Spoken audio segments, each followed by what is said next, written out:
My name is Stephanie Ellis. I'm the Executive Director of WildCare, a wildlife rehabilitation hospital located in Eastham.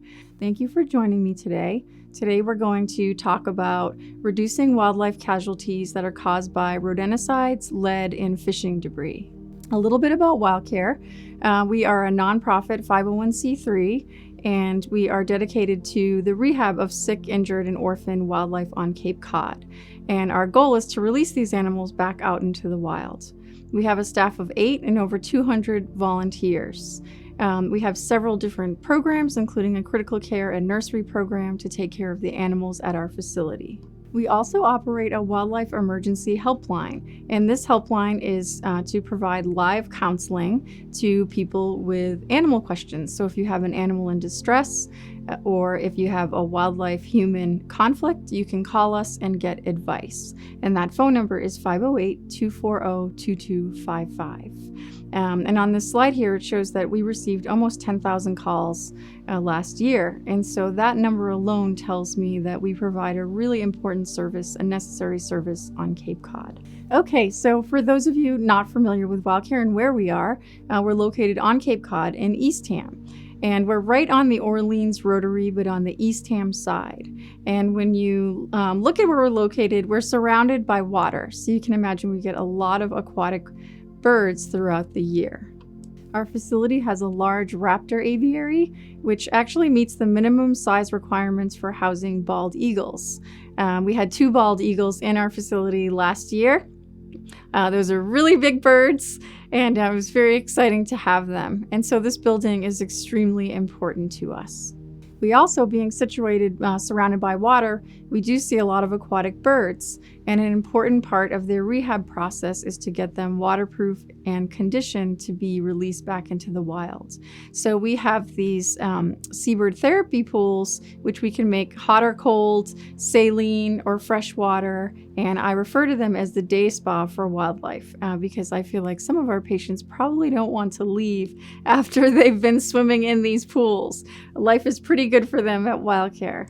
Why are animals brought to WildCare? We see injured, orphaned, and diseased. So a squirrel hit by a car, you cut down a tree and it had a nest of baby birds in it. These are just some of the many reasons we receive wildlife. So now on to our topic for today.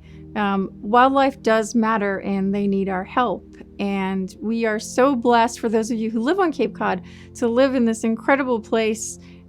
It is such a beautiful landscape and so rich in biodiversity, air, land, and sea. And so people literally flock here to come and see wildlife. But what happens is, while people flock here, we often get in wildlife's way. And this slide, I think, is really important. It shows that in 2018, we received 1,857 animals. And of those animals, almost 45% were brought to us because they were impacted directly by people. And so these are animals, cat or dog attack, vehicle strikes, rodenticides, lead.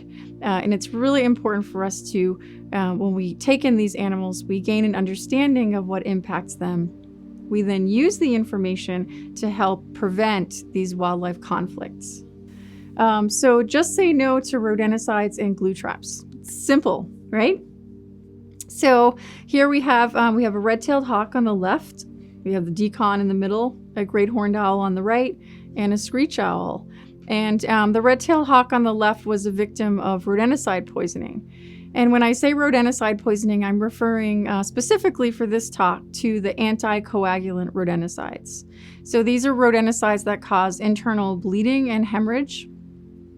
And what happens is, when you poison a rat or mouse with these products like decon, the rat or mouse becomes sick, it goes outside, it's weak, it's debilitated, and then Mr. Red-tailed Hawk finds the mouse in its easy prey, and the hawk becomes poisoned itself. So we refer to this as secondary poisoning. And this is a huge problem, as you will learn as we go throughout this presentation, huge problem for not only our raptors, but also large mammal predators. The screech owl, unfortunately, there is stuck on a glue plate, and glue plates are absolutely horrific products. I wish they were outlawed. It's a sticky plate to trap mice and rats. And what happens is it traps the unintended. So this screech owl probably saw a mouse wiggling on the plate because it was stuck, or saw insects wiggling, and then the owl flies in and gets hopelessly glued. There are many, many other more humane alternatives to this, so please do not use glue traps. Okay, so rodenticides, what's the problem? And what are the symptoms? What's the diagnosis? What's the treatment when they come through our door? Well, this red-tailed hawk, for example, was found in the middle of the street in Truro, slumped over, head hanging over, and was picked up by an animal control officer. When we got the bird, it was so weak and lethargic and anemic, it was very touch and go. We were not sure that this bird was going to make it. A way for us to diagnose rodenticide is to look at the clotting time for the blood. So anticoagulant rodenticides, they inhibit the blood's ability to clot, causing internal hemorrhaging. We often see anemia, we see bruising associated with this, or outright hemorrhaging and blood loss. And so for this bird, we took a blood sample, and normally for a normal bird, their blood would clot in less than 8 minutes. Clots very quickly. For this bird, the blood did not clot for hours. So that combined with the lethargy, the anemia, we knew we were looking at a rodenticide bird. Fortunately for this bird, he was able to be treated and release. And I can tell you that the release is the best thing. It feels so good to know that you brought this animal from near death's door back to recovery and back to the wild. But the treatment can often be a long one. Vitamin K is the main drug that we use to basically get the blood to start clotting again in their body, clotting normally. So we did vitamin K treatment, and sometimes you have to do this for a period of over 30 days. So this bird was with us for over 30 days before it was fully recovered and could be released. So that's sort of the symptoms, the diagnosis, and the treatment. And I can tell you, sometimes we get animals that are in end-stage rodenticide poisoning, where there's massive hemorrhage, anemia, and bruising, and we try to pull these animals through, but they don't all survive. So it depends on the exact type of anticoagulant they were exposed to, and how much they were exposed to, how recently. There are several different factors. So raptors are the solution. So we will talk about how raptors are actually much more efficient at controlling rodent populations than poison. We will talk about exactly how that is. But I have some facts here that are really fascinating and eye-opening. Tufts did a study where they looked at 1 hawk species, 3 owl species that were admitted to their clinic between 2006 and 2010. And of 161 birds that they tested, 139 of them, which was 86%, tested positive for anticoagulant rodenticides. So this is pretty alarming, right? And when you think about hawks, and especially the large owl species, they are taking care of our rodent populations on their own. And then we're killing them with poisons. For 94 birds that Tufts tested between 2012 and 2017, 96 birds tested positive for anticoagulant rodenticides. So it is very, very prominent. People are using these poisons. They're out there. They're all over the environment, and birds are ingesting prey that are poisoned by them. And we've been talking about birds, but large mammals are killed by rodenticides as well. When you think about your scavengers, but also your hunters like fox and coyote will actively eat rodents. And so a poison rodent is easy prey, and of course they're going to go after them. Another linkage to rodenticide, it's been especially seen in California, where mountain lions are susceptible to mange, which is basically a mite that burrows under the skin and can be very debilitating. They have found a direct correlation between mange epidemics and rodenticide use, because the rodenticides lower the immune system of the animal, and they're not able to fight off the mange in a normal way. So everything's related. So there's a downward spiral here. Okay, so the types of rodenticides. So you want to know your products. First generation rodenticides basically have a shorter elimination half-life. This means that they require higher concentrations and consecutive intake over days in order to kill a mouse or a rat. Okay, and currently, first generation rodenticides are the only products that are supposed to be available over the counter to you. So you go to your local hardware store and you're looking for poison, it will be a first generation rodenticide. Second generation rodenticides are much more potent. A lethal dose can be administered in a single feeding. And so these rodenticides were introduced in the 70s to combat a resistance that was developed to the first generation rodenticides. So imagine second generation rodenticides, super harmful, one dose to kill a rodent. Rodent goes outside, and the hawk that eats that particular rodent needs, basically to ingest less poison prey to also become poisoned because of the potency. In 2016, the EPA outlawed second generation rodenticides for consumer use. This means that you can't find them at your local hardware store, but if you call your local pest control company, they are licensed to use them. And I do not recommend that.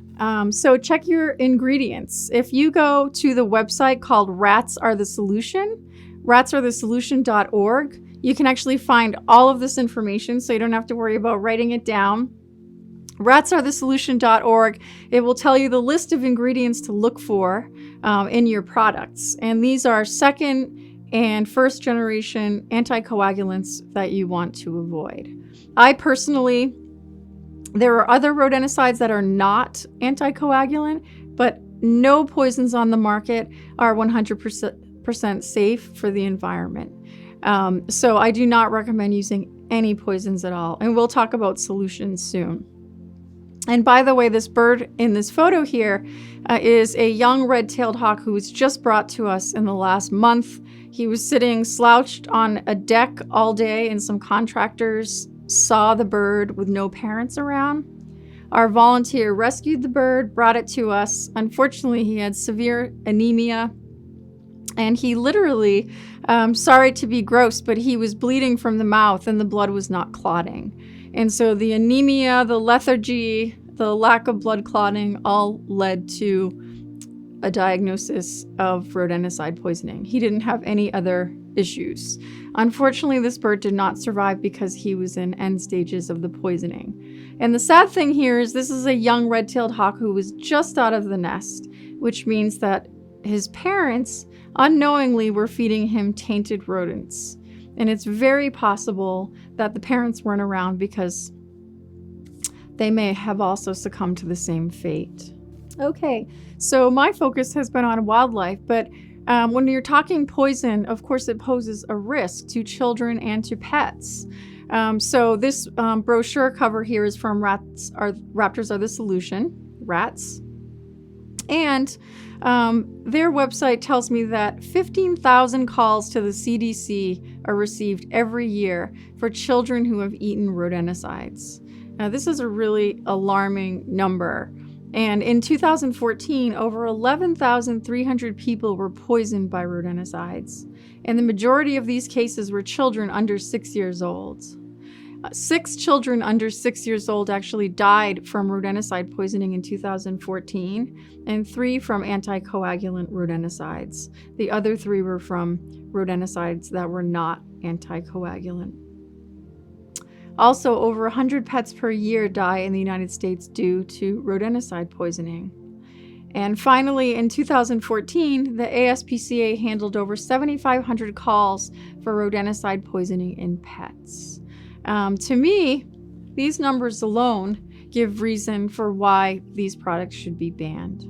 And indiscriminate use of these products on your property, like by your landlord or your neighbors next door, is absolutely it is not acceptable because they pose this risk not only to our wildlife, but to children and to pets. So this is an interesting photo also from Raptors Are the Solution. It is, I believe, a Swainson's hawk. And this bird was actually learned to hunt near poison bait boxes. And bait boxes being, they often look like the one at the top there on the right that says tomcat.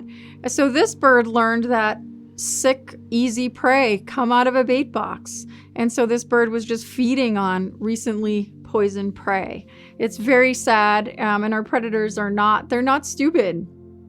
So the only time I like to see bait boxes is if you are using snap traps. Snap traps should not be used outside. I understand that sometimes you may need to use them in your garage and in your sheds. And so a bait box is helpful in that children and pets cannot get into the bait box and get snapped. But usually when you see these bait boxes, it is because people are using poison. So I hate to see them. The final thing I want to say is baits are also not safe because when you think about the pelleted form of rodenticides that used to be able to be sold over the counter, they are no longer sold over the counter.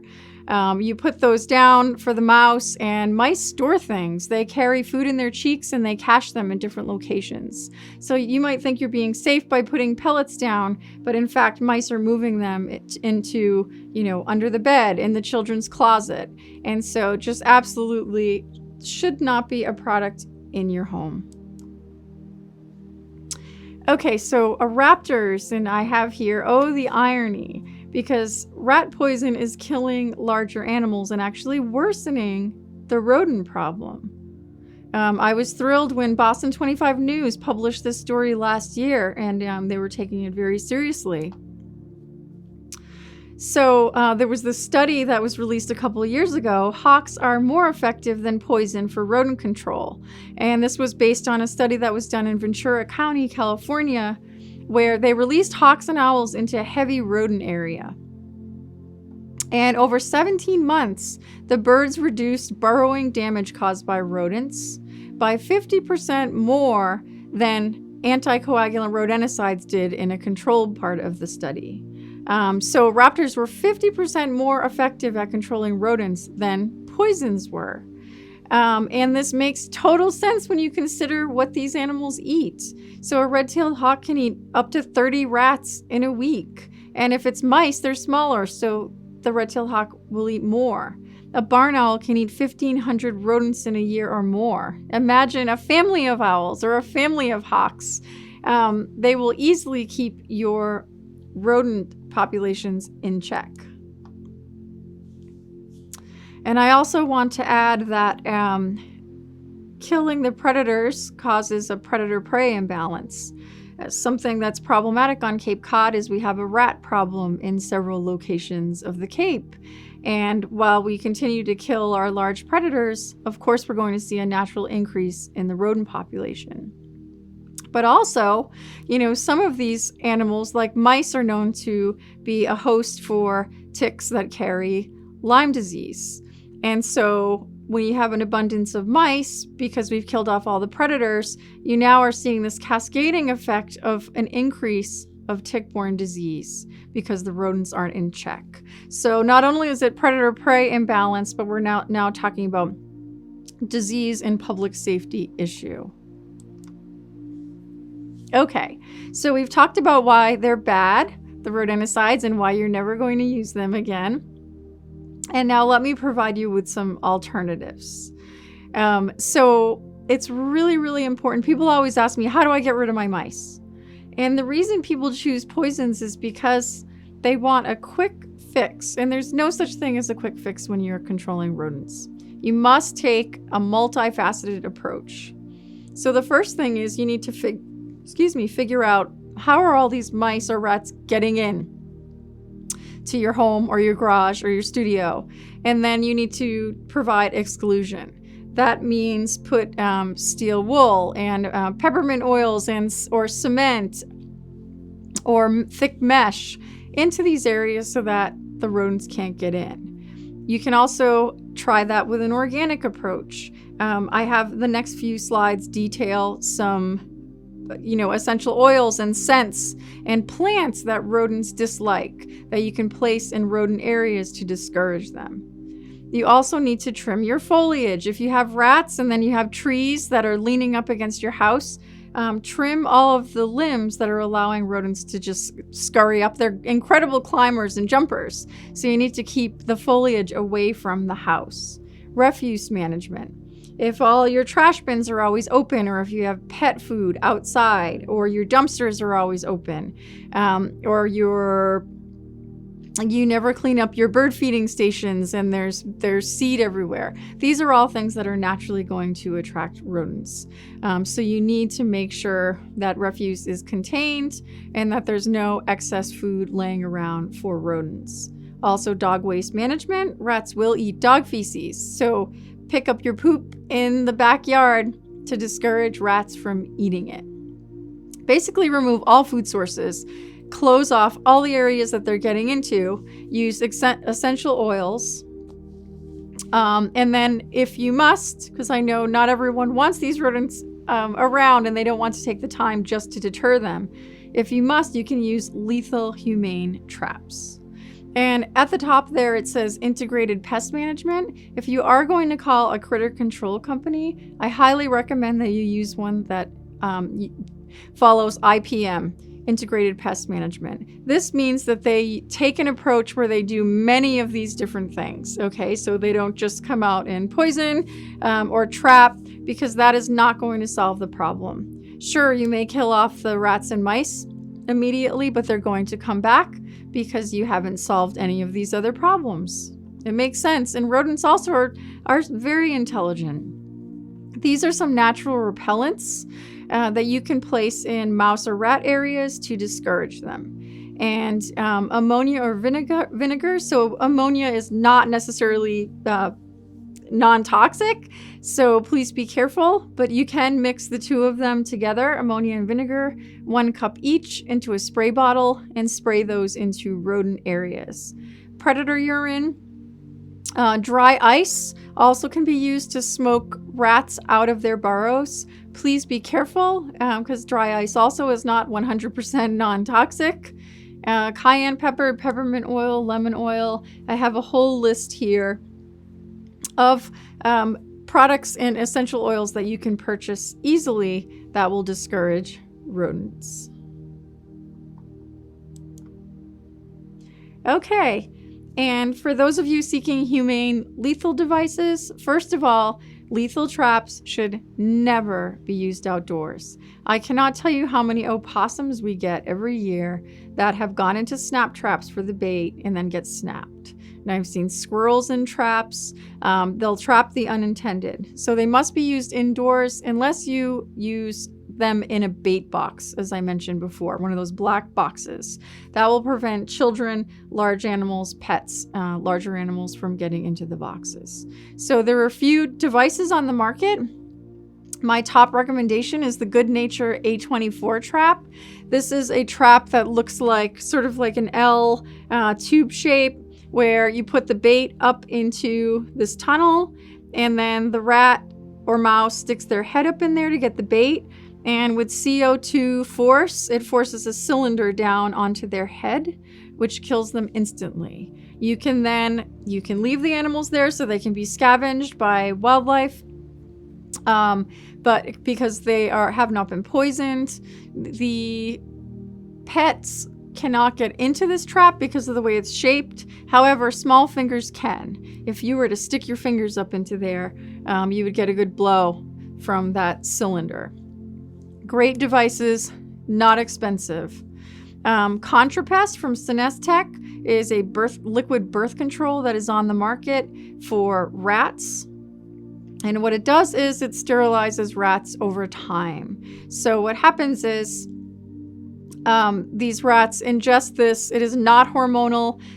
The company states that it's safe for the environment, but it sterilizes the rats. And so you're keeping a population in place so others don't move in, but they can't reproduce. So over time, they basically they phase out basically because there's no reproduction, and rats have a short life. Snap traps. Snap traps are good in that they are humane and can be placed in bait boxes. Electronic traps. There's a new electronic trap out by a company called Victor. It actually uses Wi-Fi. So it will tell you as soon as you have trapped a mouse, this is a lethal trap, a mouse or a rat, so you then can dispose of it quickly. There are so many other products. There are strobe light products. There's many different electric traps. Have-a-heart traps for those of you who want to humanely trap your mice and rats. The only thing, if you do that, you must practice exclusion or they're going to come right back in, because in the state of Massachusetts, we're allowed to release them back onto our property. You can't take them, 10 miles away into someone else's backyard. So they must be released back onto your site. And never use glue traps, guys. Please. Absolutely inhumane. A terrible death for anything that gets stuck in it. Okay, so here is an example of one of our lucky patients. This is a great horned owl. And the photo on the left shows the owl just sort of slumped over in the winter under a tree in Wellfleet. And this is not normal owl behavior. They're nocturnal. They are absolutely fierce, and you wouldn't see a great horned owl at any time sitting on the ground. We rescued the bird. He was lethargic. Blood was not clotting, anemia. And so this all led, with no other injuries or illness, this led us to a diagnosis of rodenticide poisoning. We did treat the owl successfully with the vitamin K and fluid therapy. I think he was with us for a period of a couple of weeks. And you can see on the right the bird looking a little brighter. Great horned owls are often very aggressive to work with. And so this is something that we like to see, is when they start to become aggressive, because we know that they're feeling better. So it feels really good to get these animals back out into the wild.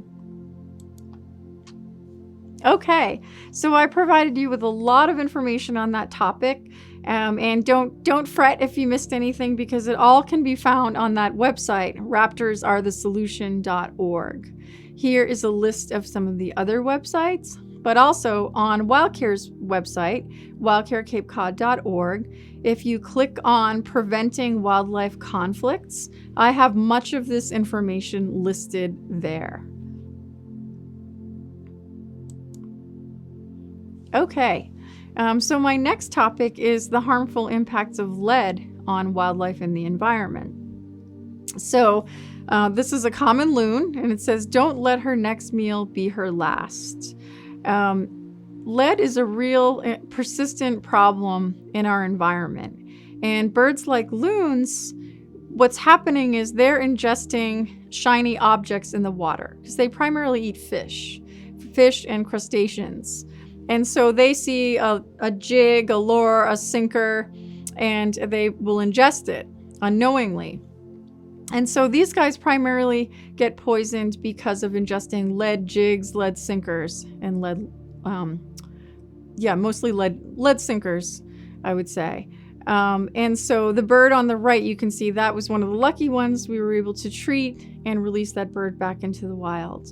But I can tell you that in New England, and honestly, in the Northeast, the North Atlantic, the number one killer of common loons is lead poisoning.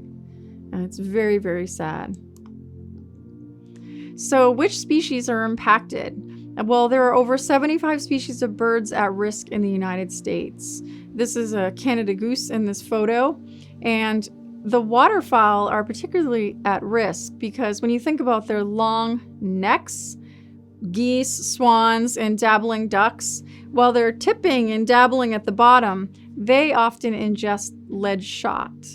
And so lead shot is from a shotgun, and we will talk about that more in the next few slides. But here is the list of the high-risk species, and at the top of the list, loons and bald eagles are at the highest risk for lead poisoning in the Northeast. You also see there at the bottom pigeons, opossums, and squirrels. And that's because, I think I have a slide about this, it's because lead is absolutely everywhere. So we have the animals ingesting lead shot, the long-necked water birds. We have ingestion of lead jigs and sinkers by our loons, grebes. There's also bioaccumulation. So if there's lead in the environment, it's also going to be in the cells of plants that animals eat. It is in the sediment. It is in the fish that the birds eat. And so they can get the poisoning from ingestion of food. There's also runoff, paint, fuel. And the squirrels, they primarily get lead poisoning from chimney flashing and lead vent pipe flashing. People don't think about this, but we put flashing around the chimneys. Squirrels chew it to either get inside or just chew it because it tastes good. Lead is very malleable. I have no idea how it tastes. But that's primarily why we see squirrels with lead poisoning. So the lead weights... There's lead weights in tires, and pigeons often have lead poisoning because of, when you think about where they live, we think of pigeons as city birds. There are lead weights in tires, there's runoff, there's paint, runoff, there's fuel.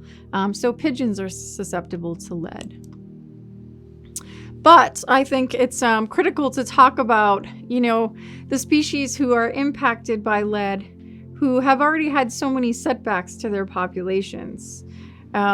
Eagles, for one, it's a species that's back from the brink of near extinction. Bald eagles were once a federally endangered species. They were on the endangered species list for many years, and there were many active breeding programs to restore their populations.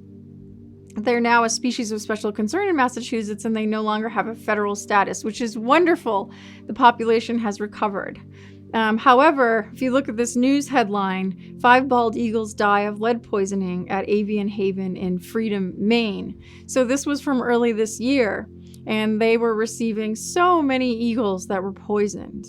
And interestingly, we tend to not see as many eagles that are poisoned by lead in the summer. We see it in the winter because when areas for fishing are iced over, these birds resort to scavenging on carcasses, and people continue to use lead shot for hunting. And so these birds are scavenging carcasses that are riddled with lead shot. They eat the lead shot with the flesh, and they become poison. So it's fascinating. It's fascinating, the dynamic there, because you think, oh, fish-eating bird, they must be getting it from the fish, and that's not necessarily the case. So there are now over 40 pair of eagles in Massachusetts, including the pair that nested on Cape Cod this year for the first time in over 115 years, and a pair on Martha's Vineyard this year. And then common loons are the other species back from the brink of near extinction, or extirpation, I should say, because it was local extinction. They are back from the brink. They're a species of special concern in Massachusetts. There was just one nesting pair in southeastern Massachusetts, which is the first time in over, I think, 50 years. But these birds, their number one killer is lead poisoning.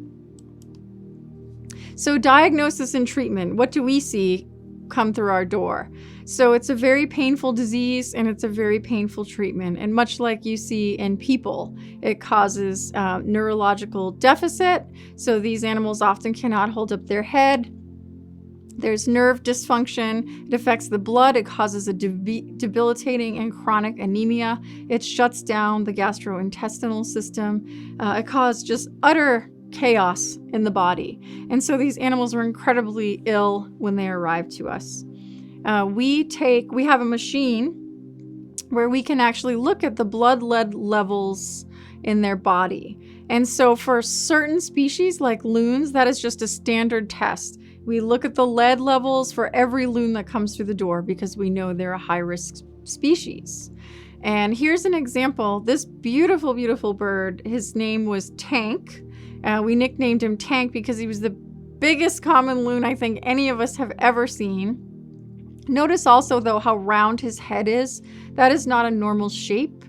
This is a fluid retention that we often see. That we often see with lead poisoning. Sadly, Tank did not survive. We tried, but we were not surprised, because when you look at his blood lead level, which was 60.9 micrograms per deciliter.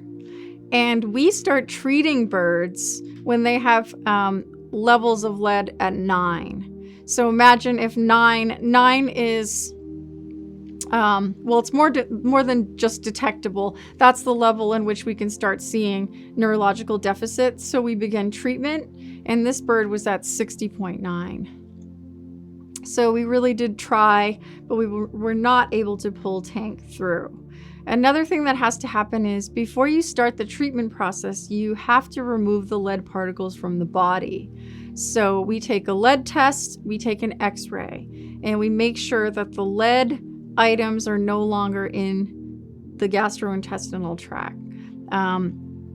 If they are, that's a whole other story. You have to go through either the animal will have to have surgery, or you have to purge those items in different ways. Once the particles are removed, we start the calcium EDTA treatment. This is just like in humans. It is extremely expensive. It is a painful and debilitating process. We provide it either intravenous or orally, and we provide fluid therapy and supportive care. And so what happens is lead is so debilitating because it binds to calcium in your body. And we all know how important calcium is for everything. You can't walk without calcium. And so these birds, they often can't stand. They're so weak. And so the calcium EDTA, what it does is it binds the lead to the calcium EDTA and makes it ineffective at binding to the calcium in the body. And then the EDTA and the lead is excreted through the kidneys. So you can imagine it's so important. These birds, they're already sick and their kidneys are working in overtime to get rid of a heavy metal. And you all know what it's like when children or adults have heavy metals in their system. It makes you very, very ill. So we have to do fluid therapy, supportive care, sometimes pain management, oxygen, whatever we need to do. What I will tell you is often within 48 hours, sometimes 24 hours, you can already see these animals become a little bit brighter, and you know that the process is working. Here's just an example of what our lead care machine looks like. This is about $5,000, this machine. The test strips are very expensive, and we fundraise for this on our Facebook page often. Okay, so now I've told you why lead is bad and why you are not going to use lead. And so here are some alternatives for you for fishing and for hunting. Here is another common loon who was a victim of lead poisoning. I believe this bird was released. For fishing, so I understand that lead is attractive because it's very malleable and it's super inexpensive. There are many alternatives to lead for fishing. For your sinkers, you can use steel, tin, bismuth, brass, clay, copper. And the best overall replacement I hear from fishermen and from online resources is tungsten. It's the best overall lead replacement. It is more expensive, but it acts like lead in many ways. For jig heads, you can use steel or tin. And it's really important if you are a fisherman, you should know that in the state of Massachusetts, lead sinkers, weights, or jigs weighing less than 1 ounce cannot be used in fresh water. And this is because a bird like this beautiful common loon in the photo here would be less likely to swallow something that is over 1 ounce. If it's less than 1 ounce, easy to swallow. So absolutely prohibited in Massachusetts in fresh water. And go clean out your tackle boxes, and all your lead crap can go to your local landfill, your transfer station, into the hazardous waste. Okay, so hunting alternatives to lead. So lead shot, it litters our waterways. There was a nationwide ban on lead shot for waterfowl hunting in 1991. After many years of push, many years of controversy, efforts paid off, and shot was banned, lead shot for waterfowl hunting. However, you can imagine it litters our waterways and birds are still ingesting it. So some options for lead shot are steel, bismuth, tungsten, again, best overall lead replacement even for hunting. And scavengers here are at high risk. Remember how I was talking about the eagles? In the winter, they tend to scavenge on larger prey animals, mammals or birds, because fishing areas are frozen. And so eagles are susceptible to scavenging prey that have lead shot in them. Something you see in the news far too often is that the number one cause of death for the California condor, which was also brought back from the brink of extinction, number one cause of death for a California condor is ingestion of lead shot from scavenging. So, on California coastline, they're scavenging on feral pigs that may have been shot with lead, and when they're eating the flesh with the lead in it, they become poisoned as well. And my last slides for this topic is, people are probably curious, what about lead poisoning in humans and how does it relate? Well, many of you probably know that it causes devastating illness in children and adults. And in children, 5 micrograms per deciliter is considered unsafe, and then 45 micrograms per deciliter requires treatment. And that is not cut and dry. It depends also if there are any other health issues, the state of the child, are they showing signs, and your doctors make these decisions. But what's known is between 25 and 60 micrograms per deciliter, that's where you start seeing neuropsychiatric effects. Delayed reaction time in children, irritability, difficulty concentrating, slow motor nerve conduction, and headache, and then a chronic and debilitating anemia at greater than 50 micrograms per deciliter. This is a white-winged scoter, by the way. This bird was a lead-poisoned bird. We treated her and she was released. Okay. And my last topic for today is about fishing debris. And this goes hand in hand with lead. You guys are all going to go home and clean out your tackle boxes, right? And take all the lead out and take it to your landfill and make sure that it's put into the toxic waste receptacle. Okay, so wildcare, something we see often and has been on an increase, is animals brought to us with fishing debris related injuries. You can see this is a little bit of a graphic image here of a hook through the foot of a great blackback gull. And I put this image in here because it means a lot to me. I will never forget when this bird came in. This bird, you can see that the line, the monofilament, is still attached to the hook. Well, the monofilament was wrapped really tightly around the gull's tongue. And the gull must have been there for some time because he was wrapped into a complete ball, his tongue attached to his foot by the hook, and he was completely emaciated, overheated, and it was very, very sad. Because the bird had lost his tongue, we had to humanely euthanize him. And I'd like to say that we rarely see these types of things, but unfortunately, we see a lot of it. We saw over 40 cases of injury related to fishing debris, entanglements, and ingestion between 2017 and 2019. And it's been increasing.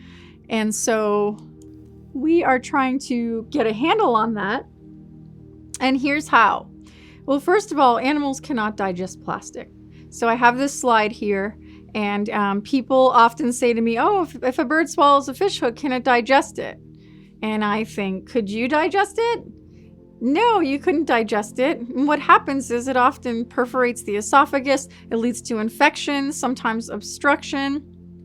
And so these birds basically get infection or starve to death. And it's a slow, painful way to go. I certainly would not want to go that way. And so this is a laughing gull on the left, and he had ingested a fish hook. This is a painted turtle in the middle with a fish hook lodged into his jaw. And that's a northern gannet on the right who had a fishing lure embedded into his neck. The turtle and the gannet had surgery, and those hooks were removed, and both of those animals survived and were released. The laughing gull on the left unfortunately had other terrible injuries and had to be humanely euthanized. And so, we were thinking about what can we do, and how can we educate people to clean up their fishing debris responsibly and reduce these impacts on wildlife. And so something that we've done, this is our second year, is we have put up these PVC receptacles, and we've placed them at 4 locations in Chatham. And what these receptacles do, there's a sign with them that says, "Trash your tackle, save our seabirds, dispose of your fishing gear properly here, and save a life."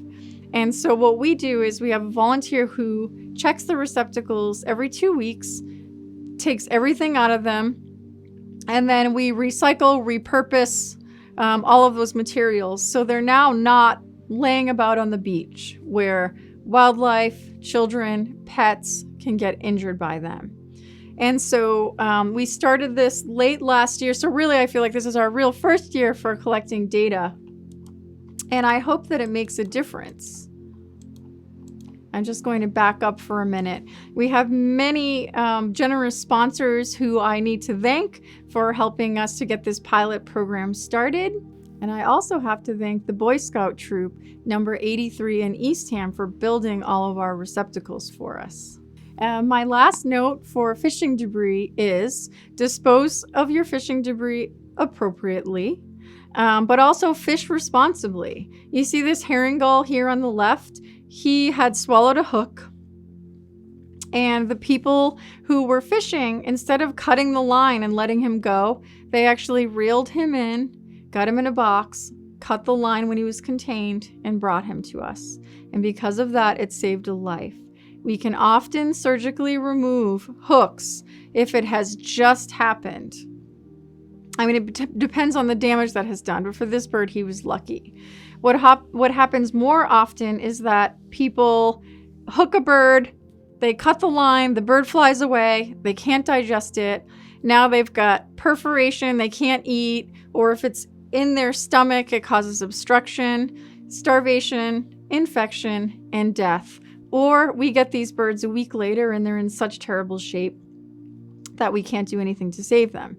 And of course, it depends on the bird and depends on the situation. But I can tell you we can save more lives if you can just reel the bird in, contain it, cut the line, and bring it to us. We'll do our best. Okay, so those were some rather grim topics, but my point was to teach you about why rodenticides, lead, and derelict fishing debris are harmful. But more importantly, I hope I provided you all with tips on how you can prevent those impacts on wildlife. Because we all, through our actions, even small, we can make a huge difference for the wildlife in our backyards. We are all ambassadors. And thank you all for attending the talk.